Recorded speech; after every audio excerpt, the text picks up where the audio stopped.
بسم اللہ الرحمن الرحیم۔ اللہ اکبر، سبحان اللہ، الحمدللہ، استغفر اللہ، الصلاۃ والسلام علیک یا رسول اللہ صلی اللہ علیہ وآلہ وسلم۔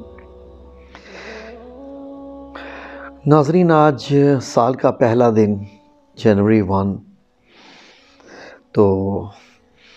میں نے سوچا آج کچھ انوکھا کام کیا جائے، عام روٹین سے ہٹ کے۔ مجھے پتہ چلا تھا کہ کچھ ہفتے پہلے میرے ایک رشتہ دار کی فوتگی ہوئی تھی، جن کے گھر میں جو ہے وہ آج تک میں شاید 30-40 سال سے میں نہیں گیا تھا، کیونکہ میں ایک تو پاکستان میں بھی نہیں رہتا تھا، تو اس کے بعد پھر میں تو گھر بھی بھول گیا تھا۔ تو آج مجھے ذہن میں آیا کہ نہیں،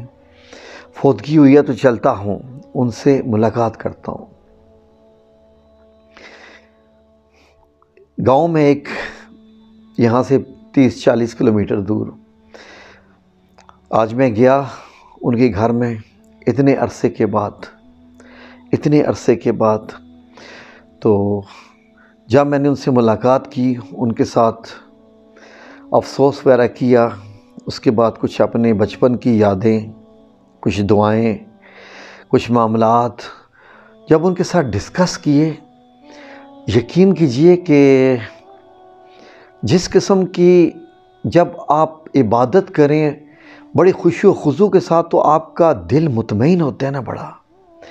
دل میں ایک عجیب سی خوشی ہوتی ہے، ایسی کہ انسان روح مطمئن ہو جائے۔ ان کے ساتھ جب میں بیٹھا، ان کے ساتھ باتیں کی،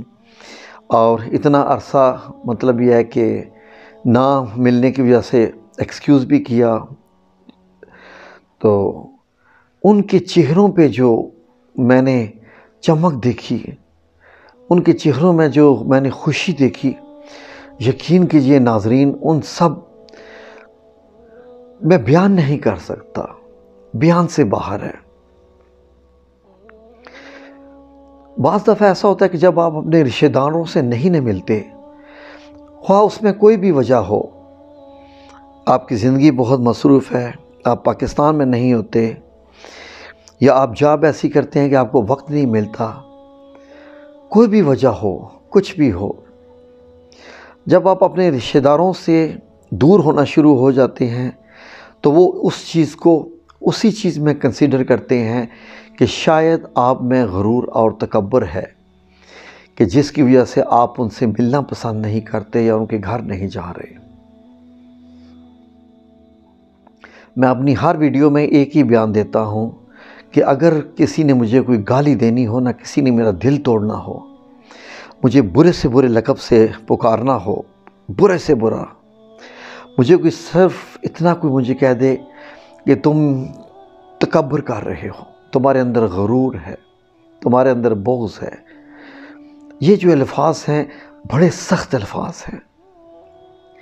یہ ناظرین ایسے سخت الفاظ ہیں غرور اور تکبر کے،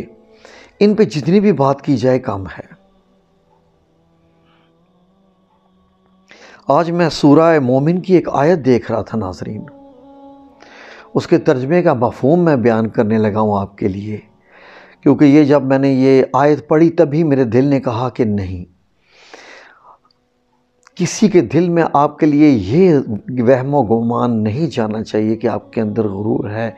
یا اس وجہ سے آپ نہیں ملتے ہو۔ اللہ رب العزت کیا فرما رہا ہے، غور کیجیے ذرا، ترجمہ، مفہوم، معنی بتا رہا ہوں کہ جو انسان اللہ رب العزت کی عبادت نہیں کرتا، گویا کہ جیسے کہ جب اذان کے وقت حی علی الصلاۃ، حی علی الفلاح وغیرہ اس طرح کے جب پکارا جاتا ہے، تو جو انسان نہیں جاتا نماز پڑھنے کے لیے، وہ گویا کہ غرور اور تکبر کا شکار ہے۔ سورہ مومن کی جب یہ میں نے آیت پڑھی، اس کے جب میں نے یہ ترجمہ مفہوم پڑھا، میں تو کام کی رہ گیا کیونکہ نبی کریم صلی اللہ علیہ وآلہ وسلم نے فرمایا کہ جس شخص کے دل میں رائی کے دانے کے برابر بھی غرور ہوگا وہ جنت میں نہیں جا سکے گا۔ اور اللہ رب العزت یہ فرما رہے ہیں کہ جو شخص اللہ کی عبادت سے کتراتا ہے، جو شخص اللہ کی عبادت سے کتراتا ہے، گویا کہ وہ اللہ کے ساتھ تکبر کر رہا ہے۔ اتنا سخت، اتنا سخت۔ میں ڈر گیا اللہ کے ساتھ تکبر۔ میں آج تک یہی سمجھتا رہا تھا کہ تکبر کرنا یہ ہوتا ہے کہ آپ اپنے رشتہ داروں سے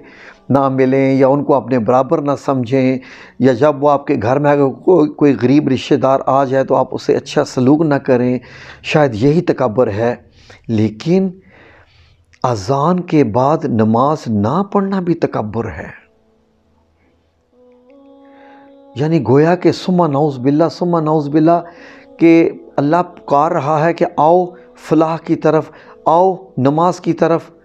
اور ہم کہیں ہم نہیں جاتے تو گویا ہم تکبر کر رہے ہیں کہ ہم طاقت والے ہیں، میں تو انہی معنوں میں ہی لوں گا۔ اللہ کے احکامات نہ ماننا بھی تکبر ہی ہوا۔ بڑی خوفناک بات ہے یہ تو، سوچئے ذرا غور سے۔ اذان ہو رہی ہے اور اگر ہم نماز نہیں پڑھ رہے تو یہ گویا کہ تکبرانہ عمل ہے۔ اور شیطان کے متعلق سورہ بقرہ کی آیت میں ہے کہ شیطان نے تکبر کیا اور کافروں میں ہو گیا، وَاسْتَكْبَرَ وَمِنَ الْكَافِرِينَ، کہ اس نے تکبر کیا۔ یعنی تکبر کرنا کیا کفر کرنا ہے؟ کوئی تو مجھے سمجھائے، بڑا خطرناک عمل ہے۔ میں ڈر گیا ناظرین، میں ڈر گیا آج کہ یا رب العزت ہمیں توفیق عطا فرما کہ یہ تکبر جیسی لعنت کو ہم اپنے دل سے، دماغ سے، اپنی روح سے، اپنے کیریکٹر سے یہ نکال دیں یا میرے مولا کریم۔ اس لیے پھر میں نے سوچا کہ اللہ رب العزت نے صلہ رحمی کا بولا ہوا ہے کہ اپنے رشتہ داروں کے گھر جائیں، ان کے معاملات دیکھیں، ان سے ملاقاتیں کریں، ان سے خوش اخلاقی سے پیش آئیں۔ یہی وجہ ہوئی کہ جب میں آج گیا تو وہاں پر، کیونکہ 35 سال کے بعد میں گیا تھا، میں بڑا چھوٹا سا تھا جب کبھی گیا ہوں گا، بچہ لیٹ سے کہ 5-6 سال کا ہوں گا، تو اس کا مطلب ہے 45 سال ہو گئے، 45 سال ہو گئے مجھے وہاں گئے ہوئے تھے اس وقت، یا اس سے بھی زیادہ شاید۔ جب میں آج گیا تو وہاں پر نئی نسل کے سب بچے تھے، اور جب ان کو بتایا گیا کہ یہ انکل ہیں، یہ ان کے ہیں، یہ آپ کی خالہ کے جو ہے، آپ کی دادوں کی خالہ کے یہ ہے، ایسے ہیں، میں نے ان سے بات کی تو میں نے ان سے کہا کہ آپ سب لوگ مجھے بڑے عزیز ہیں، مجھے آپ سب لوگوں سے بہت پیار ہے، آپ سب بچوں سے، آپ ہمارے بڑے کلوز ریلیٹیو ہیں۔ میں نے ان سے التجا کی، میں نے ان سے ریکویسٹ کی کہ پلیز ہمارے گھر تشریف لائیے گا، آپ کو وعدہ کرنا پڑے گا کہ آپ جب بھی آئیں آپ نے ہمارے گھر میں ضرور تشریف لانا ہے۔ ان سے میں نے وعدہ لیا، اور جب میں ان کے گھر سے نکل رہا تھا تو یقین کیجئے کہ ان کے ایک صاحب ہیں جو کہ ملے تھے، جن کے بھائی کی وفات ہوئی تھی، وہ مجھے گلے لگ کے ایسے ملے اور مجھے کہتے ہیں کہ آپ سے مل کے بہت خوشی ہوئی۔ یقین کیجئے میرا دل کھل اٹھا، ان کا چہرہ کھل اٹھا، میرا دل کھل اٹھا، میری روح کھل اٹھی۔ کسی رشتہ دار کو ناراض مت ہونے دیں۔ آئیے اس سال سے ابتدا کرتے ہیں کہ روٹھے ہوئے رشتہ داروں کو منانا ہے۔ میرے وہ روٹھے ہوئے رشتہ دار نہیں تھے، نہ ان میں کچھ ایسا تھا، لیکن بس جب فاصلے بڑھتے ہیں تو ایسے ہی، جب آپ کسی کے گھر نہ جائیں تو فاصلے تو بڑھتے جاتے ہیں، ملنے ملانے سے فاصلے کم ہوتے ہیں۔ آپ بھی جائیے رشتہ داروں کے گھر میں، جن کے گھر میں آپ عرصے سے نہیں گئے، جا کے ملیے۔ یقین کیجئے جو آپ کو خوشی ہوگی، میں آپ کو لکھ کے دے سکتا ہوں کہ آپ مجھے دعائیں دیں گے اور اللہ رب العزت کا شکر ادا کریں گے انشاءاللہ۔ آئیے اس سال سے ایک نیا پن شروع کریں، اپنے اخلاق میں، اپنے کیریکٹر میں، اپنے معاملات میں، سب کو لے کے چلتے ہیں ساتھ انشاءاللہ، کیونکہ اللہ رب العزت ہم سے یہی چاہتا ہے کہ جنگل کے جانور بھی آپس میں مل کے رہتے ہیں، جو ایک جیسے ہوتے ہیں، ایک نسل سے ہوتے ہیں۔ ہمیں آپس میں نہیں ناراض ہونا انشاءاللہ، کوئی بات نہیں، غلطی کسی کی بھی صحیح، معافی مانگنے میں ہم پہل کر کے درجات ہم حاصل کریں گے انشاءاللہ۔ جزاکم اللہ خیر۔